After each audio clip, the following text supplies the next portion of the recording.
Hello students, welcome back to our new video. आज की इस वीडियो में हम देखने वाले हैं यहाँ पे कक्षा 11वीं हिंदी के लिए सबसे ज़्यादा इंपॉर्टेंट क्वेश्चन। जैसे कि हम आपका पद्य साहित्य जो है कंप्लीट कर चुके थे, काव्य खंड आपका कंप्लीट कर चुके थे। देखिए, मैं आपको बता दूं कि हम व्याकरण पूरी कंप्लीट कर चुके हैं, काव्य खंड तक आपके सारे के सारे क्वेश्चंस कंप्लीट कर चुके हैं ना।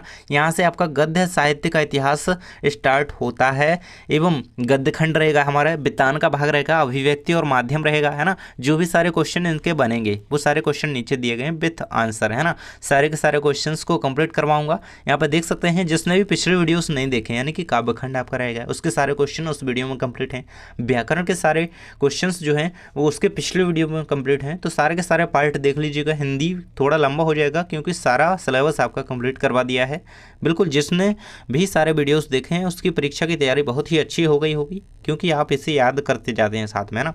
तो देखिए, गद्य साहित्य के आपके सबसे पहले मैं आपको एक पॉइंट बता देता हूँ। हिंदी में नाटक साहित्य को उत्कर्ष पर पहुंचाने का श्रेय जयशंकर प्रसाद को दिया जाता है। इसी कारण इन्हें क्या कहा जाता है, नाटक सम्राट के नाम से जाना जाता है। देखिए, तो आपका ये यहाँ पे ऑब्जेक्टिव कंप्लीट होता है, एक पॉइंट कंप्लीट होता है कि जयशंकर प्रसाद को नाटक सम्राट कहा जाता है ना। नाटक सम्राट किसे कहा जाता है, जयशंकर प्रसाद को, है ना। याद रखिएगा, इंपॉर्टेंट है ना। क्वेश्चन रहेगा आपका, नाटक के तत्व लिखिए, है ना। नाटक के तत्व निम्नवत हैं। नाटक के कितने तत्व हैं, ये आपके कुछ पिछले जो यानी कि त्रैमासिक आपकी परीक्षा थी उसमें नाटक के तत्वों की संख्या पूछी गई थी। यहाँ पर नाटक के तत्वों के नाम मैं आपको बता दे रहा हूँ, तो संख्या तो आपको पता हो ही जाएगी। 6 नाटक के प्रमुख तत्व होते हैं: कथा, वस्तु, संवाद, पात्र एवं चरित्र चित्रण, भाषा शैली, अभिनेता, उद्देश्य। तो ये प्रमुख 6 नाटक के जो हैं तत्व होते हैं। आप इनके नंबर याद रखिएगा कि 6 होते हैं, इनके नाम याद रखिएगा, है ना। इसके बाद 2 एकांकी के नाम लिखिए, उनके एकांकीकारों के नाम सहित, है ना। प्रमुख एकांकी: नए मेहमान, है ना, उदय शंकर भट्ट, दीपदान, डॉक्टर राम कुमार वर्मा। तो इनकी रचनाएं लिखी हुई हैं। नए मेहमान उदय शंकर भट्ट की रचना है, डॉक्टर राम कुमार वर्मा की रचना है दीपदान। तो ये याद रखिएगा एकांकी के नाम। इसके बाद गद्य की प्रमुख गौड़ विधाओं के नाम लिखिए, कोई 4, है ना। तो गद्य की विधाओं के आपको नाम याद होना चाहिए। संस्मरण हो गया, रेखाचित्र, जीवनी, आत्मकथा, डायरी, गद्य काव्य, है ना। तो संस्मरण, रेखाचित्र, जीवनी, आत्मकथा, ये मोस्टली याद रखिएगा 4, है ना। इसके बाद देख सकते हैं अगला क्वेश्चन है आपका, शुक्ल युग के 3 निबंधकारों के नाम बताते हुए उनकी एक एक रचना का नाम लिखिए, है ना। निबंधकार और रचना, तो आपके बाबू गुलाब राय हो गए, आचार्य रामचंद्र शुक्ल हो गए। इनकी जो प्रमुख रचनाएं हैं, इनके जो निबंध यहाँ पे लिखे हुए हैं ना, निबंध रचनाएं लिखी हुई हैं इनकी: चिंतामणि, क्रोध हो गया, उत्साह हो गया, भय हो गया, मेरी असफलताएं, सिद्धांत और अध्ययन, है ना। तो ये सारे रहेंगे। उत्साह 12th में आपको देखने को मिलेगा, है ना, इनका निबंध दिया गया है। तो ये सारे इनके आंसर हो गए। इसके बाद देख सकते हैं अगला क्वेश्चन आपको दिया गया, शांति प्रिय द्विवेदी भी जी, है ना। तो इनके जो निबंध हैं वो दिए गए हैं। इसके बाद देख सकते हैं कहानीकारों के नाम। देखिए, मोस्टली पूछा जाता है, क्वेश्चन जरूर आएगा आपका कि 2 कहानीकारों या 2 उपन्यासकारों या 2 एकांकीकारों के नाम उनकी रचना के साथ साथ लिखिए। देखिए, सबसे ज़्यादा इंपॉर्टेंट बता रहा हूँ, ये क्वेश्चन जरूर से याद रखना। ये उपन्यासकार हैं, उनके उपन्यास का नाम है प्रेमचंद जी गोदान, अज्ञेय, शेखर एक जीवनी, है ना। तो ये आपको याद रखना है। तो चैनल को जरूर से सब्सक्राइब करें और टेलीग्राम ग्रुप जरूर ज्वाइन कर लीजिएगा, है ना। देख सकते हैं यहाँ पर निबंध की परिभाषा लिखिए। हिंदी निबंध साहित्य को किन किन वर्गों में विभाजित किया गया है। देखिए, मोस्टली क्वेश्चन है ये, पिछली बार नहीं तो इसके पिछली बार पूछा ही गया था, है ना। तो निबंध की परिभाषा तो याद होनी चाहिए। देखिए, इससे 2 क्वेश्चन कंप्लीट हो रहे हैं, है ना। इसके जो भाग, इसको 4 भागों में बांटा गया है, वो भी आपका कंप्लीट हो रहा है। निबंध की परिभाषा कंप्लीट हो रही है ना। तो मोस्टली आपको याद होनी चाहिए। देखिए, आप बाबू गुलाब राय के अनुसार भी निबंध की परिभाषा याद कर सकते हैं, क्योंकि वो भी मोस्टली है। अगर पूछ ली गई अलग से तो क्या करेंगे, करना चाहिए, है ना। यदि गद्य कवियों की कसौटी है तो निबंध गद्य की कसौटी है। यदि गद्य जो है वो कवियों की कसौटी है तो निबंध गद्य की कसौटी है। ये रामचंद्र शुक्ल की परिभाषा है ना। साथ ही बाबू गुलाब राय की परिभाषा याद करेंगे। निबंध, हिंदी निबंध साहित्य को कितने 4 भागों में बांटा गया, है ना। तो 4 भागों का समय भी यहाँ पे लिखा हुआ है, उस युग का नाम भी लिखा हुआ है ना। तो याद रखिएगा, शुक्लोत्तर युग फिलहाल चल रहा है 1940 से अब तक, है ना। तो भारतेंदु युग का समय रहा 1850 ईस्वी से 1900 ईस्वी तक। द्विवेदी युग रहा आपका 1900 से 1920 तक। 1920 से 1940 तक शुक्ल युग चला। इसके बाद शुक्लोत्तर युग 1940 से अब तक चल रहा है ना। तो यहाँ पे ये कंप्लीट रहेगा। इसके बाद देख सकते हैं शुक्ल युग की 3 विशेषताएं लिखिए। तो ये 3 विशेषताएं यहाँ पे शुक्ल युग की दी गई हैं। शुक्ल युग में चिंतन परक मौलिक गद्य लेखन पर बल दिया गया है। इस युग में विविध विषयों पर गद्य रचनाएं लिखी गई हैं।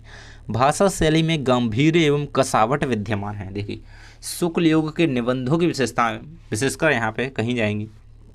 इसके बाद संस्मरण और रेखाचित्र में अंतर। देखिए बता दूं कि बिल्कुल आपके 3 अंक कंप्लीट होने वाले हैं, है ना। अंतर आएगा ही आएगा, है ना।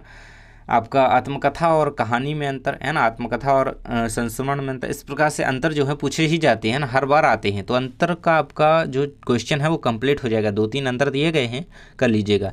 संस्मरण और रेखा चित्र में अंतर दिए गए हैं। संस्मरण किसी विशेष घटना से जुड़ा रहता है, जबकि घटना है यहाँ पे, सॉरी, है ना, जबकि रेखाचित्र साधारण विषय पर आधारित होता है। संस्मरण में रचनाकार के वास्तविक अनुभव का समावेश होता है, जबकि रेखाचित्र कल्पना की रंगीनी से उत्प्रोत होता है ना।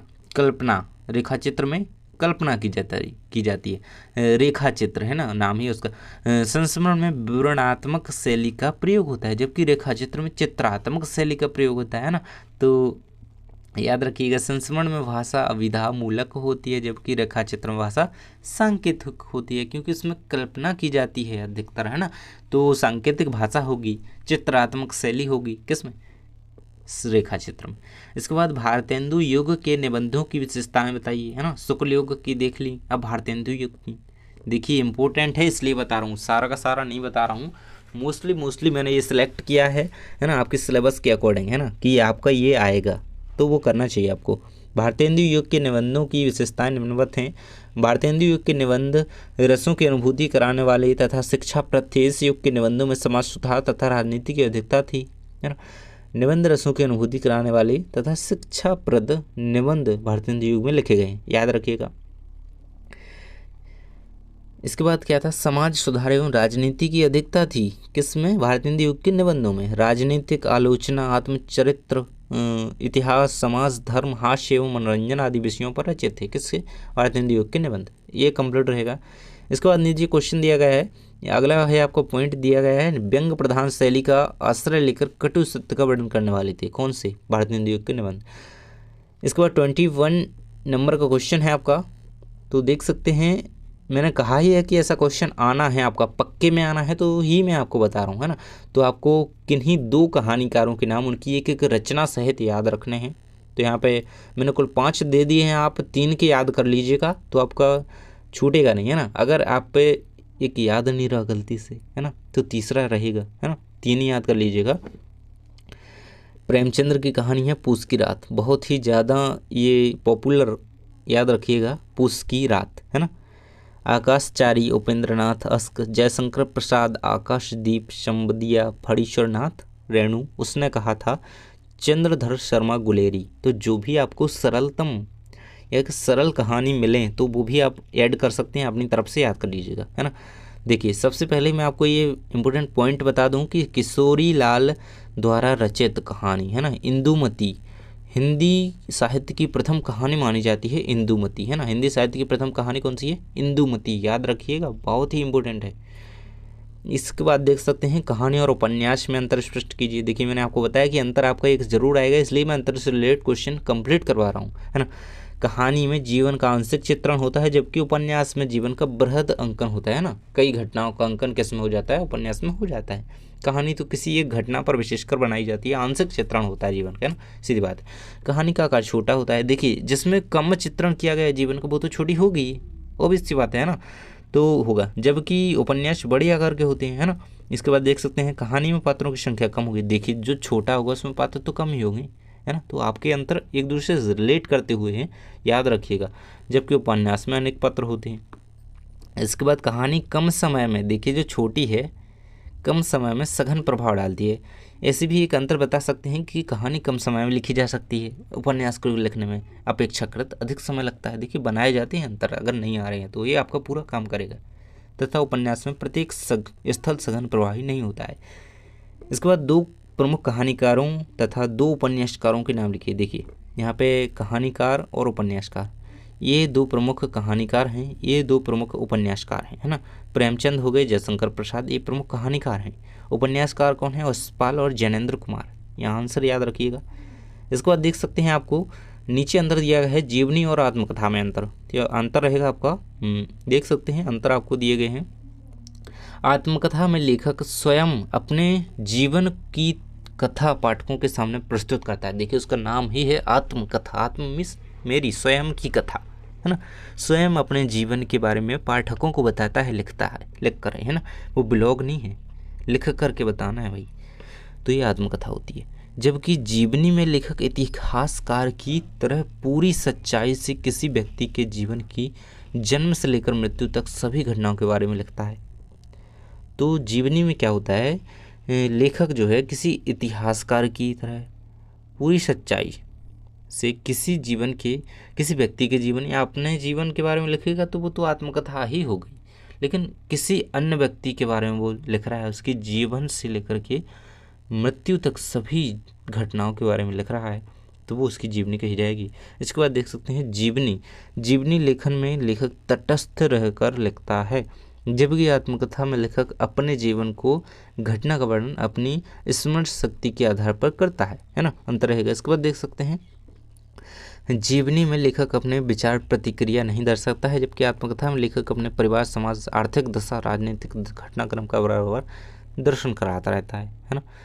तो ये रहेगा आपका यहाँ पे जीवनी कलम का सिपाही है अमृत राय, आत्मकथा मेरा जीवन प्रवाह वियोगी हरि, तो ये आपके इनके उदाहरण रहेंगे।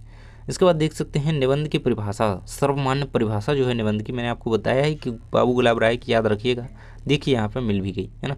तो ये रहेगा आपका इसका कम्प्लीटली आंसर।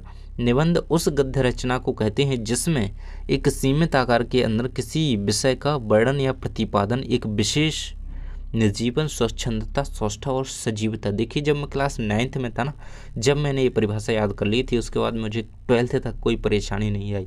बिल्कुल जब भी पेपर में आया तो मैं यही लिखता गया, बिल्कुल यही परिभाषा, है ना। तो आपको ये बिल्कुल से याद होनी चाहिए। यहाँ से हमारे गद्य खंड के जो आपके चैप्टर हैं, यानी कि नमक का दारोगा हो गया, उसके बाद जो अगले सारे चैप्टर हैं, है ना, तो उन सारे के क्वेश्चंस दिए गए हैं, देख सकते हैं। देखिए तो इतना वीडियो लंबा काफ़ी है। इसके बाद हम अगले वीडियो में आपके गद्यखंड, साथ ही वितान और अभिव्यक्ति और माध्यम तीनों को साथ ही कंप्लीट करवा देंगे, चाहे वीडियो कितना भी लंबा हो जाए, है ना। तो पिछला पार्ट जा करके देख लीजिएगा जिसमें आपका काव्यखंड कंप्लीट हो जाएगा। तो जल्दी ही मिलते हैं अगली वीडियो में। Thanks for watching.